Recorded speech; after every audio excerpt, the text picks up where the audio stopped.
মধ্যপ্রাচ্যের আকাশে এখন চরম উত্তেজনা আর থমথমে নীরবতা বিরাজ করছে। গত ২৮শে ফেব্রুয়ারি যুক্তরাষ্ট্র এবং ইসরায়েলের এক আকস্মিক ও ভয়ঙ্কর যৌথ হামলায় নিহত হন ইরানের সাবেক সর্বোচ্চ নেতা আয়াতুল্লাহ আলী খামেনি। দীর্ঘ ৪ মাসের প্রতীক্ষা আর শোকের পর অবশেষে তার জানাজা ও দাফনের চূড়ান্ত প্রস্তুতি গ্রহণ করেছে তেহরান। আর এই ঐতিহাসিক শোকানুষ্ঠানকে ঘিরে পুরো ইরান জুড়ে এখন নজিরবিহীন নিরাপত্তা ব্যবস্থা জোরদার করা হয়েছে।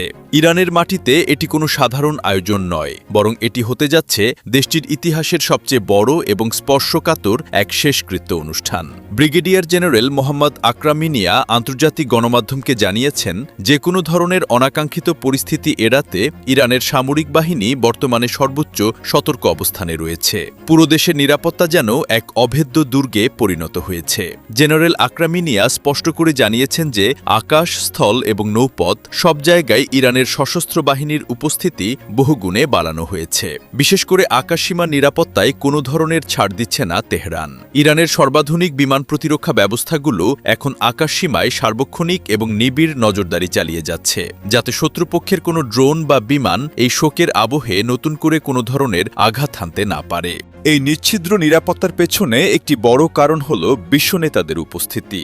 বাংলাদেশ, রাশিয়া, চীন, পাকিস্তান এবং ভারতসহ অন্তত ৩০টিরও বেশি দেশের ঊর্ধ্বতন কর্মকর্তা এবং প্রতিনিধিরা এই জানাজায় অংশ নিচ্ছেন। সেই সাথে ৯০টি দেশের শীর্ষস্থানীয় ধর্মীয় নেতারাও তেহরানে পা রাখছেন। এত বিপুল সংখ্যক আন্তর্জাতিক ভিআইপি অতিথিদের নিরাপত্তা নিশ্চিত করতে তেহরানের রাস্তায় অতিরিক্ত বিশেষ বাহিনী মোতায়েন করা হয়েছে। শনিবার তেহরানের গ্র্যান্ড মুসাল্লা প্রার্থনা চত্বরে এই বিশাল আনুষ্ঠানিকতা শুরু হবে। কর্তৃপক্ষ আশা করছে প্রায় ১.৫ থেকে ২ কোটি মানুষ তাদের প্রিয় নেতাকে শেষ বিদায় জানাতে রাস্তায় নেমে আসবেন।